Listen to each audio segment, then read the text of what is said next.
জন্মগ্রহণের পর মানুষের জন্য এই নাম অত্যন্ত গুরুত্বপূর্ণ হয়।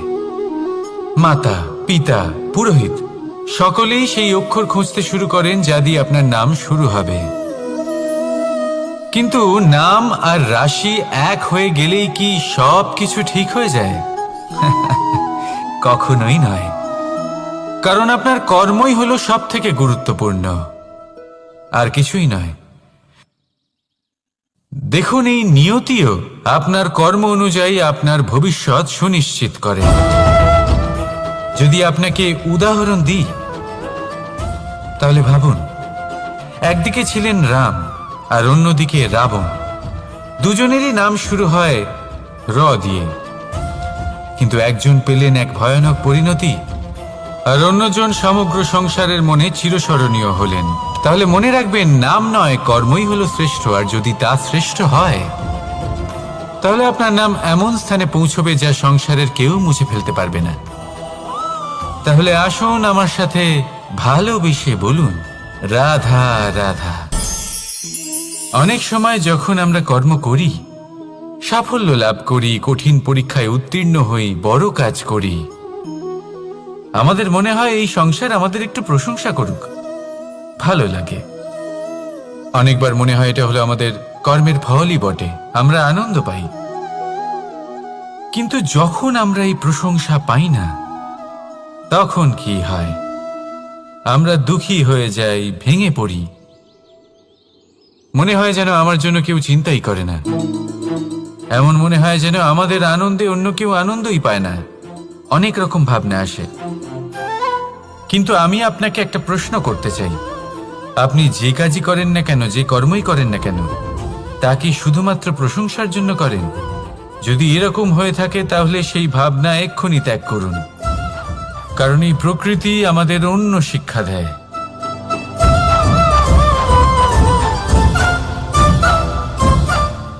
এই ফুলকে দেখুন, এই যে ফুলের সুবাস, যা আমার মনকে উচ্ছ্বসিত করে তোলে, মনে শক্তির সঞ্চার করে, এই সুগন্ধ। কিন্তু ভেবে দেখুন, ফুলের কিন্তু এই কাজ করার জন্য কোনো প্রশংসারই প্রয়োজন হয় না। এটাই হলো প্রকৃতির শিক্ষা। যিনি সৎ হন, সৎকর্ম করেন, তার কোনো প্রশংসার প্রয়োজন হয় না, কারণ ওনার কর্মই হলো ওনার সুবাস। মনে রাখবেন, আতর নকল ফুলে দেওয়া হয়, প্রকৃত ফুলের তার কোনো প্রয়োজন হয় না। সেইভাবেই আপনিও কর্ম করতে থাকুন শুভ চিন্তা নিয়ে। এই মনকে সব সময় শান্ত রাখুন, স্বচ্ছ রাখুন। যদি এরকম করেন তাহলে আপনার কর্ম এমন সুবাস ছড়াবে যে আপনার জীবনে শুধু এবং শুধুমাত্র আনন্দই থাকবে। তাহলে এই আনন্দ সহকারে বলুন, রাধা রাধা। এই সংসারে এমন কোনো পর্বত নেই যা এতটাই উঁচু যে মানুষ তার শিখরে পৌঁছতে পারবে না, তাকে অতিক্রম করতে পারবে না। এই সংসারে এমন কোনো সাগর নেই যা কিনা এতটাই গভীর যেখানে মানুষ তার তলদেশে পৌঁছে ফিরে আসতে পারবে না। একটা ছোট্ট বরফের টুকরো পর্বতের শিখরে গলে গিয়ে বইতে থাকে, আর দেখতে দেখতেই তা মহানদী গঙ্গায় পরিবর্তিত হয়। এর কারণ কি? এর কারণ হলো প্রচেষ্টা, প্রারব্ধ নয়। এই প্রচেষ্টাই সুনিশ্চিত করে যে আপনার প্রারব্ধ কি হবে। এই সমস্ত কিছু হলো প্রচেষ্টা আর প্রারব্ধের খেলা। আপনার প্রচেষ্টা যেরকম হবে, আপনার প্রারব্ধ সেরকমই হবে। আর আপনার প্রচেষ্টা যদি উচ্চ মানের হয়, তাহলে প্রারব্ধকে আপনার সামনে নত হতেই হবে। কি বলেন? তাহলে আসুন আমার সাথে ভালোবেসে বলুন, রাধা রাধা। অনেক সময় মানুষ অতীতকে দেখেন আর তখন অহংবোধে পরিপূর্ণ হয়ে ওঠেন। কখনো বর্তমানের দিকে তাকান, ভবিষ্যতের দিকে তাকান আর পরিতৃপ্তিতে ভরে ওঠেন। কেন বুঝতে পারেন না একটা সহজ কথা? এই যে সৃষ্টি, এই সৃষ্টি হলো একটা বড় চক্র যা বারংবার আপনার কাছে ফিরে আসবেই। কঠিন থেকে কঠিনতর পরীক্ষায় আপনাকে নিযুক্ত করবে, যাতে আপনাকে উত্তীর্ণ হতেই হবে। যা কাল ছিল তা আজ নেই, এটা সবাই জানেন। যা আজ আছে তা হয়তো কাল থাকবে না। এটাও আপনাকে মেনে নিতে হবে, তাও আবার হাসি মুখে। শান্ত থাকতে শিখুন, আর কখনোই মনের মধ্যে অহংকার উৎপন্ন হতে দেবেন না। হতে শিখুন সেই হিমবাহের মতো। হয়তো এই জন্যই এত শীতল থাকে, কারণ ও জানে গতকালও জল রূপে ছিল, আজ বরফ রূপে হয়তো আছে, কিন্তু কাল পুনরায় সে জলেই পরিণত হবে। নিজেকে শান্ত রাখুন। হয়তো আজ আপনি সাফল্যের শিখরে আছেন, হয়তো বা নেই। আপনাকে প্রত্যেক দিন অবশ্যই দেখতে হবে। শুধু নিরন্তর প্রচেষ্টা করতে থাকুন, প্রত্যেক পরিস্থিতির জন্য তৈরি থাকুন, আর একে ভারসাম্যে রাখতে শিখুন। আপনার কাল হোক, আজ হোক বা আগামীকাল, আপনার ভালো দিন হোক বা খারাপ দিন, সব পবিত্র হয়ে যাবে। তাহলে আসুন আর আমার সাথে ভালোবেসে বলুন, রাধা রাধা। দোল উৎসবে এই সমগ্র সংসার রং নিয়ে খেলা করে, কিন্তু এই রঙের সারমর্ম এই সংসার কি জানে? কখনো দেখেছেন একটা চিন্তিত মুখ শুধুমাত্র রঙের স্পর্শ পেয়ে আনন্দিত হয়ে ওঠে? দোলে আমরা কি করি?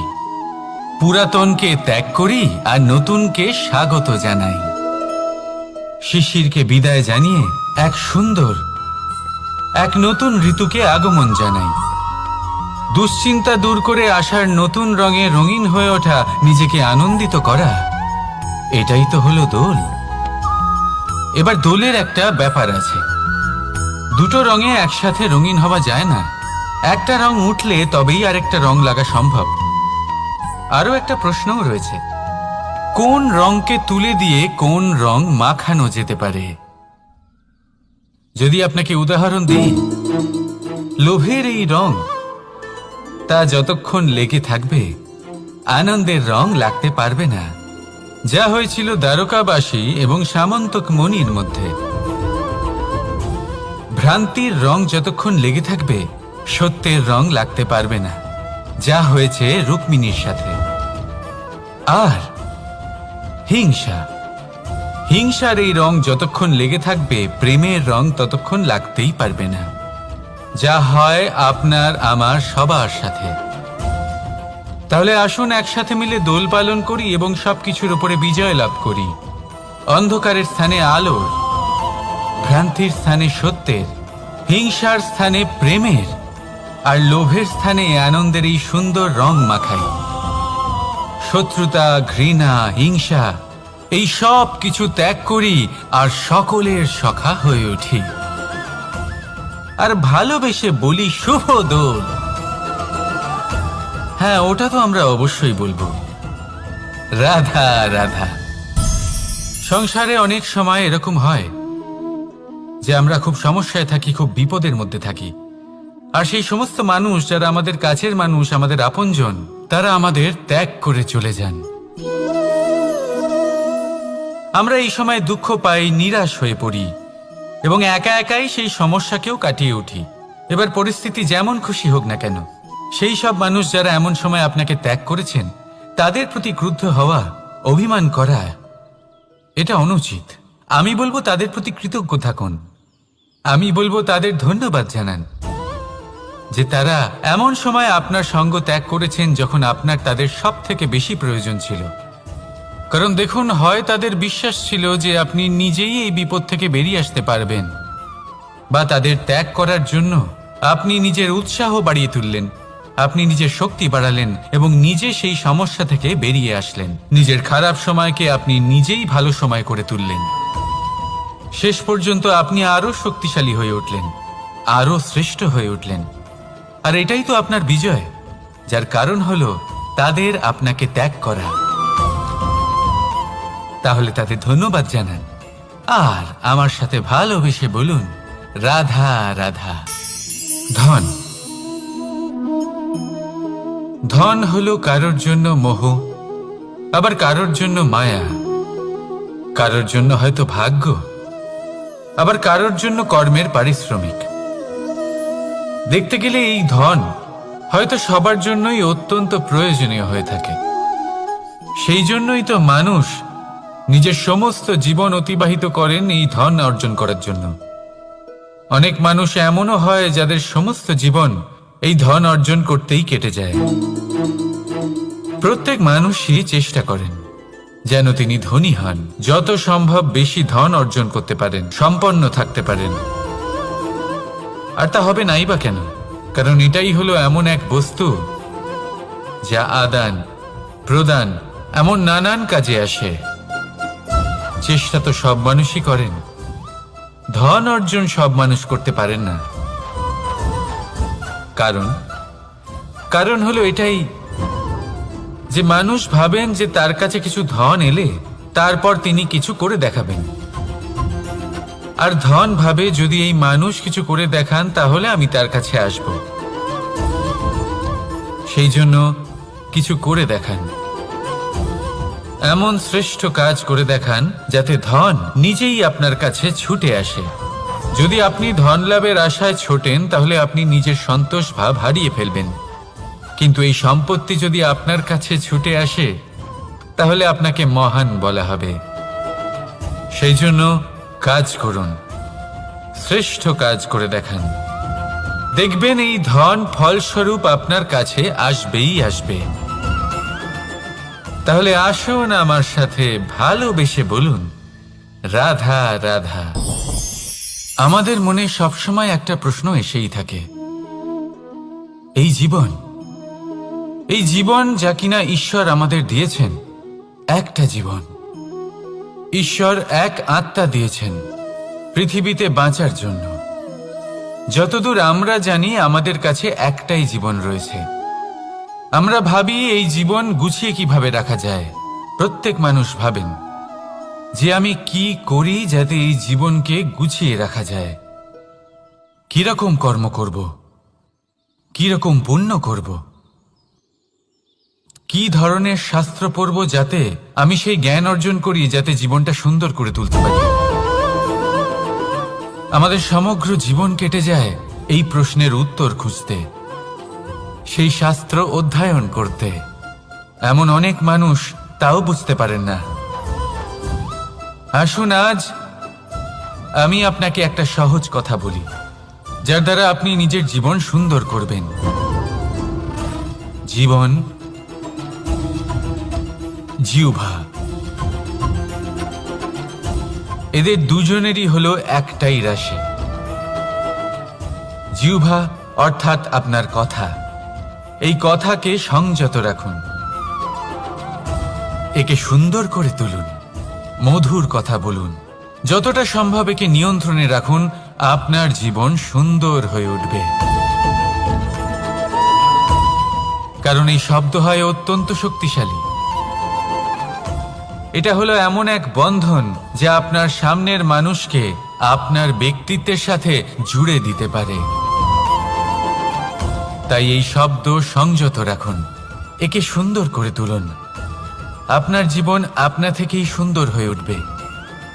আর আসুন এই মধুর সুন্দর অনুভূতি দিয়ে বলুন, রাধা রাধা। জীবন, এই জীবন আসলে কি?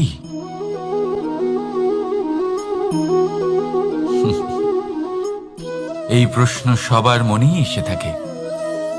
সবার মন এই প্রশ্নের জন্যই চিন্তিত থাকে। এই জীবন আসলে কি? এর উদ্দেশ্য আসলে কি? কি করা যেতে পারে এই জীবনে? এই জীবন কি কিছু পাওয়ার, নাকি এই জীবন কিছু হারাবার? এই জীবন কি আসলে সেটাই যেখানে আমাদের পরমাত্মার খোঁজ করা উচিত, নাকি আমাদের ধাবিত করা উচিত নিজেদের স্বপ্নের লক্ষ্যে? এই জীবন আসলে কি? এই জীবন আসলে অত্যন্ত সরল। এ হলো শান্ত জলের মতো, একটা আয়নার মতো এই জীবন। এই জীবন আসলে ঠিক যেন এক আয়নার মতো।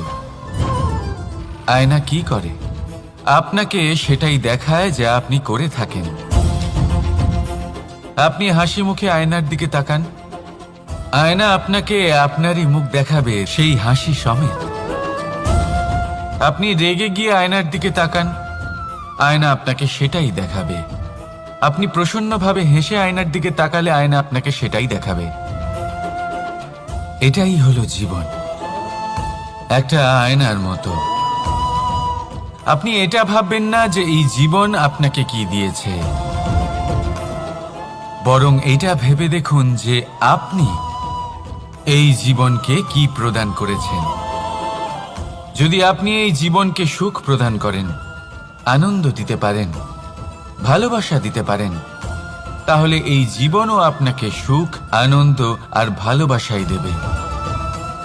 তাহলে আসুন এই সুখ, আনন্দ আর ভালোবাসা দিয়ে বলুন, রাধা রাধা।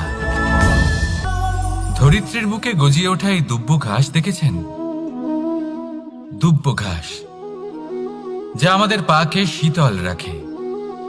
এতে যদি বসেন তাহলে মনে হবে নরম কোথাও বসে আছেন।